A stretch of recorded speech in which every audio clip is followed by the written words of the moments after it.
Hello, good morning and welcome to the United Stand. It is your Manchester United latest transfer news. I tell you what, I always do it in this top, but this has got to be the hottest one I've ever done. It is bloody boiling, but we'll crack on. Loads and loads to discuss about. Quite surprising for a Tuesday.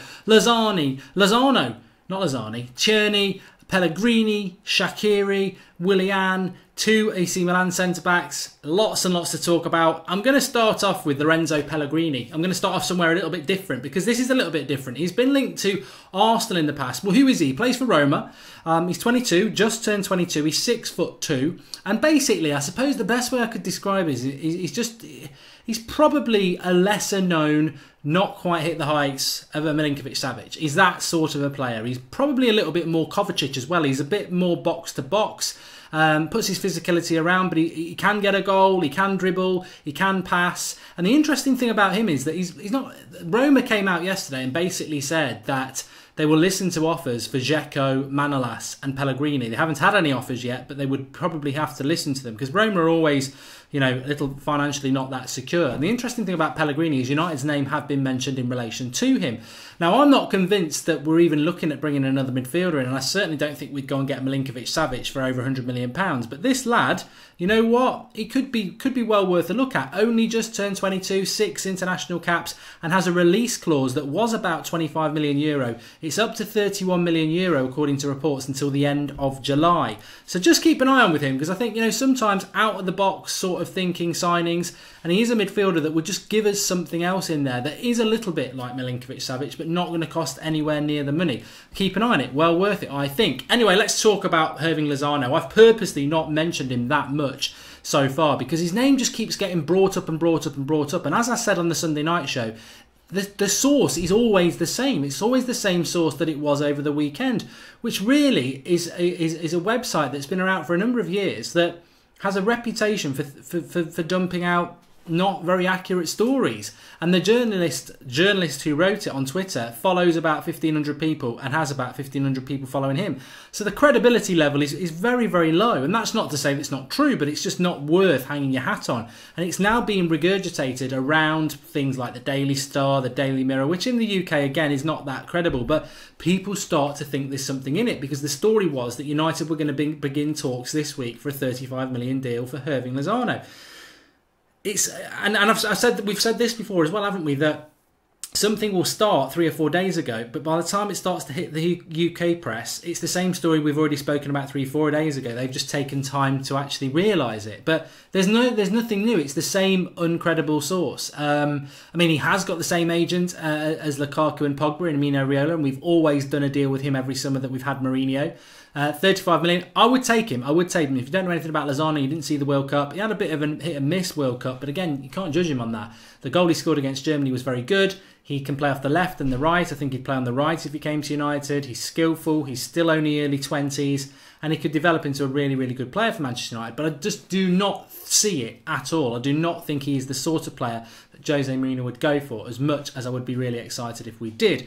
Now, Tierney is a Celtic left-back, plays for Scotland as well. Again, very young, in his early 20s, I believe. And he's had a good season for Celtic. He was sort of being linked to Everton, but they've cancelled themselves out of it now. So United are being mentioned again. I can bring in here Philipp Max, who is the German left-back that a lot of people really like. Now, he said yesterday that it's a great honour to be linked to clubs like Manchester United and other big clubs, and that it shows that what he's done last season in Germany has been recognised beyond Germany. And what he did in Germany last season is get a lot of goals, a lot of assists from a left back, and he was touted as being, although he didn't go to the World Cup with Germany, he has been touted as being a good left back, although he's in his mid-20s. I don't think United are in for him. I don't think United are in for Tierney, if I'm totally honest with you. It just doesn't feel like the sort of deal that United are going to do. I think United are in for Alexandro, although there was an interesting article yesterday in the Manchester Evening News yesterday morning saying that Mourinho has highlighted the left back that he wants, but it's next summer, not this summer,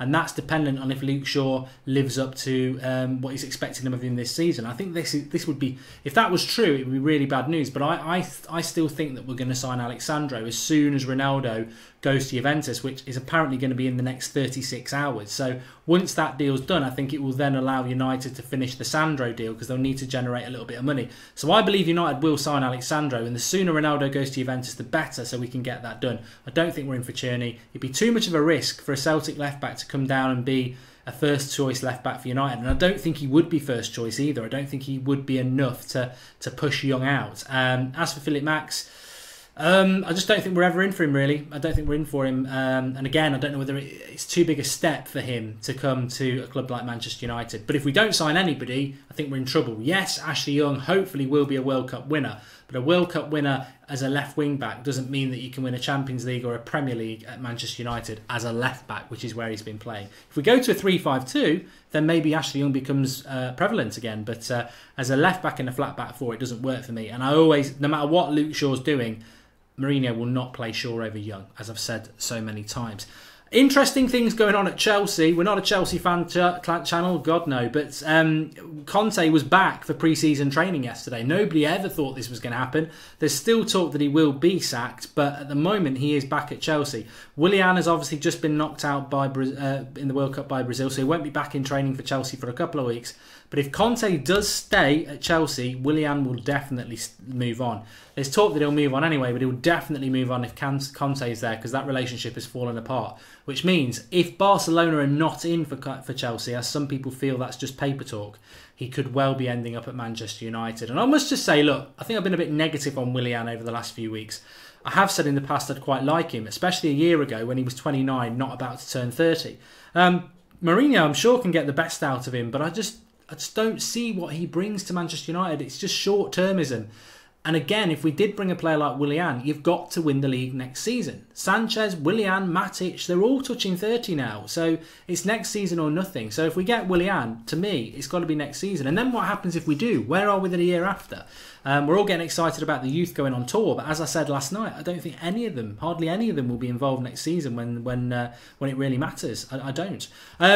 More talk yesterday in relation to AC Milan potentially having to offload players because of their financial issues.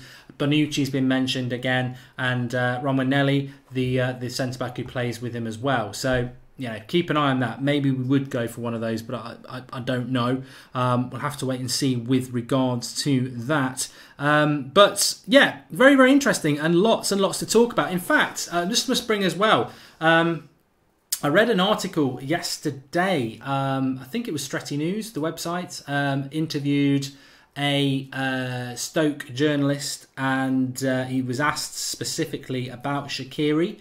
And he said, as far as he's aware, Manchester United not in the picture, which would be interesting because when Shaqiri was interviewed the other day after the World Cup, he said that he was going to announce his future very soon, which makes it sound like he knows what his future is, which could be Liverpool. And also, the Stoke journalist, who obviously knows a lot about Stoke, he reiterated what a lot of us have said about Shaqiri, that how he would never fit with what Mourinho wants, because he's a bit of an enigma player. He's not a disciplined player. He's not going to track back for you. He flits in and out of games, which sounds totally unlike Mourinho, what Mourinho wants.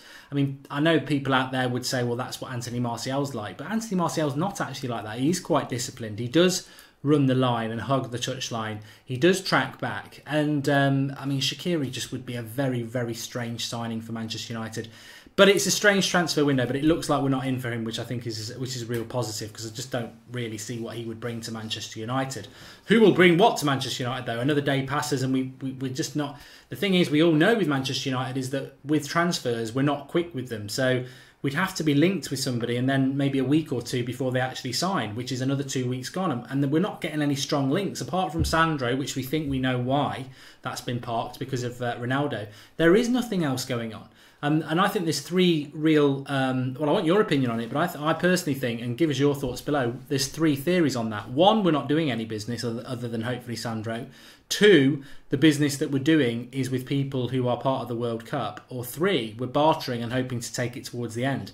I would hope it's option 2 or 3, which is we're bartering, which is dangerous. Actually, I hope it's option 2, where the players we're looking at have been in the World Cup, and that's why we're waiting for them to come back from holiday and stuff, because it's been a long process. Having said that, Mahrez and Jorginho not been part of the World Cup, and Man City still haven't got those deals over the line. So, you know, it can happen. But anyway, thanks everyone for watching. Drop your like on the video, please, and give us your thoughts below. What do you think about Lozano? What do you think about a player like Lorenzo Pellegrini? Would you go for someone like that? Left back, Tierney, Max, or are you set on Sandro? Shaqiri, would you want him at United? What do you think is going on with our transfer window? What do you think it is? And Willian, short term, do you think he really, would you take him over nothing? Give us your comments below. Drop a like on the video. And remember, you've got Flex and Rants up at 1 o'clock with their weekly show. And they're outside this week. Give us a watch. Thanks for watching, and I'll speak to you all tonight. Remember, we're 9 o'clock tonight because I'm doing Belgium versus France on That's Football Watch Along. So it'll be straight after, pending no extra time. It'll either be 9 o'clock or 10 o'clock. Thanks for watching. Speak to you all soon.